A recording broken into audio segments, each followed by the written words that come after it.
The boy stood at the edge of the stage, clutching an accordion that looked almost too big for his thin frame. Its worn leather straps hung loosely over his shoulders, and the bellows were patched in places with tape that had long since lost its stick. Under the bright lights, every flaw was visible. The audience noticed. A ripple of laughter moved through the crowd, not cruel at first, just curious, unsure. But then someone snickered louder. Another joined. Soon, it spread like a quiet wave across the auditorium. The boy didn't look up. Backstage, a stagehand whispered to another, an accordion. Seriously, on this show, out at the judge's table, Simon leaned back in his chair, one eyebrow raised. He had seen thousands of acts. Singers, dancers, magicians, even people doing things that barely qualified as talent. But an accordion, it felt outdated. He pressed his lips together, unimpressed. "What's your name?" one of the judges asked, her tone gentler than the room deserved. The boy adjusted his grip on the instrument. "My name is Mateo," he said softly. His voice carried a slight tremble, but his eyes, when he finally lifted them, held something steadier. "I'm from Davao." "Davao," another judge echoed, smiling politely. "That's in the Philippines, right?" Mateo nodded. Simon leaned forward slightly, resting his chin on his hand. "And you've come all this way, to play the accordion?" A few chuckles broke out again. Mateo swallowed, but he didn't look away. "Yes, sir." Simon's expression didn't change. "All right, let's hear it." There was no build-up, no dramatic music, just a boy, a battered instrument, and a room that had already decided what it thought. Mateo took a slow breath. For a moment, nothing happened. Then, a single note. It came out low and steady, not loud, not flashy, but clean. Clear. It cut through the lingering laughter like a blade. The room quieted, just a little. Mateo closed his eyes. His fingers began to move. The second note joined the first. Then a third. A melody started to take shape. Soft at first, almost hesitant, like a story whispering its opening lines. Somewhere in the audience, a woman tilted her head. That didn't sound bad. Mateo's shoulders relaxed as he played. The tremble in his hands disappeared, replaced by something else entirely, confidence, perhaps, or memory. The melody grew. It wasn't the kind of tune people expected from an accordion. It wasn't bouncy or comedic. It was haunting, emotional. Each note seemed to carry weight, like it had been pulled from somewhere deep inside him. Simon's expression shifted, almost imperceptibly. Mateo opened his eyes, and then, he changed. The tempo picked up. His fingers flew across the buttons and keys with precision that didn't match his age. The bellows expanded and contracted like a living thing, breathing life into the music. The audience leaned forward. This wasn't just good. This was something else. The melody twisted, rising into something brighter, faster, then dipped suddenly into a minor chord that sent a shiver through the room. A man in the front row stopped mid-whisper. A girl who had been scrolling on her phone slowly lowered it. Mateo stepped slightly to the side, his body moving with the rhythm now. The instrument no longer looked too big for him, it looked like it belonged. Like it was part of him. The laughter was gone. In its place was silence. Not the bored kind, not the distracted kind, the kind that listens. Back at the judge's table, Simon had straightened in his seat. His eyes were locked on the boy. Mateo pushed the melody further. Now it was bold, confident, defiant. It was no longer asking for attention, it was demanding it. The notes cascaded like a waterfall, each one landing perfectly, building into a rhythm that felt almost impossible to maintain. Yet Mateo didn't falter. His fingers blurred. The audience could barely keep up. And then, he slowed it down. Suddenly, abruptly. The shift was so sharp it made several people gasp.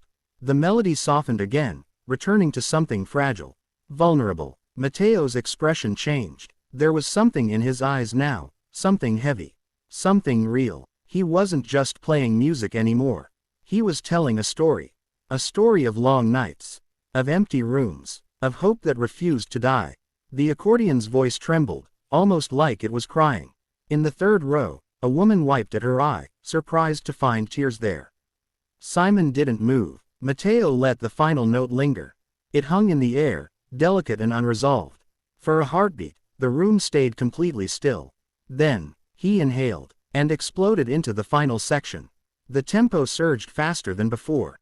Louder, stronger. This wasn't just music anymore.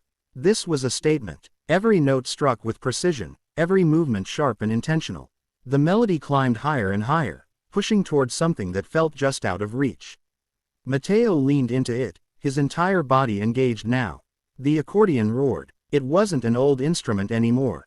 It was powerful, alive, unstoppable. The audience erupted. Not in applause yet, but in energy. You could feel it building, like a storm about to break. Mateo didn't stop. He drove the music forward, faster, louder, bolder. And then, silence. He cut it off in a single, decisive motion. The final note snapped into place. Gone. The room froze. For a split second, no one moved. No one breathed. Even Simon Cowell, who had rolled his eyes just moments before, sat completely still. Silent. Then, as if the spell shattered all at once, the audience exploded. Cheers, applause, shouts. People jumped to their feet, clapping, yelling, some even laughing in disbelief at what they had just witnessed. Mateo stood there, chest rising and falling, his hands still gripping the accordion. He looked out at the crowd, almost unsure. Was that, for him? One of the judges was already on her feet, clapping enthusiastically. Another shook his head in amazement, grinning from ear to ear. And Simon, he hadn't clapped yet, he simply stared. Mateo's heart sank for a brief moment. Then Simon stood, slowly. The applause grew even louder. Simon brought his hands together, clapping, once, twice, then steadily, his expression no longer skeptical. It was impressed, genuinely. The noise in the room became deafening. Mateo blinked rapidly, trying to process it all. Just minutes ago, they had laughed. Now, they were cheering like he had just done something impossible. When the applause finally began to settle, Simon leaned forward, resting his hands on the desk. "Well," he said, his voice cutting through the noise, "I did not expect that." A ripple of laughter passed through the audience, but this time, it was warm. Respectful. Simon continued, "When you walked out here, I thought this was going to be, let's say, very old-fashioned. Maybe even a bit boring." Mateo swallowed. Simon tilted his head slightly. "I was wrong." The crowd cheered again. "That wasn't just good," Simon said. "That was incredible." Mateo's grip tightened on the accordion. "You took something people underestimate," Simon went on, "and turned it into something powerful. You made everyone in this room listen. Really listen." Mateo felt his eyes sting. Another judge leaned in. "Where did you learn to play like that?" Mateo hesitated for a moment. "My grandfather," he said quietly. "He taught me when I was little." "And is he here tonight?" she asked. Mateo shook his head. "No, he passed away last year." A soft murmur moved through the audience. "But," Mateo added, his voice gaining strength, "this was his accordion." He lifted it slightly. The worn edges, the patched bellows. Suddenly, it didn't look broken. It looked meaningful. The judge smiled gently. "I think he'd be very proud." Mateo nodded, unable to speak. Simon leaned back again, but this time there was no trace of skepticism in his posture. "Mateo," he said, "you've got something very special. Not just talent, but heart. And that's what people remember." He paused. "And I think we're going to be remembering you for a long time." The audience roared. Mateo let out a breath he didn't realize he had been holding. For the first time since stepping onto that stage, he smiled. Not a nervous smile, a real one. As the applause continued, the camera lights glowed brighter, capturing every second of the moment. From the laughter at the beginning, to the silence in the middle, to the thunderous applause at the end, Mateo stood there, still holding the accordion that everyone had underestimated. The same instrument that had carried his grandfather's lessons. The same one that had nearly been dismissed before he even played a single note. Now, it had changed everything. Backstage, the stagehands who had whispered earlier were clapping along with everyone else. "Did you hear that?" one of them said, shaking his head. "Yeah," the other replied. "I'm never judging an accordion again." Out in the crowd, people were still on their feet. Some wiping tears, some laughing in disbelief. All of them changed in some small way by what they had just witnessed. And at the judges' table, Simon Cowell, known for his sharp critiques and unshakable demeanor, had been left with something rare. Silence. Not the dismissive kind, but the kind that comes when words aren't enough. The kind that only real talent can create. Mateo stepped back from the microphone, still smiling, still breathing in the moment. He hadn't just played music.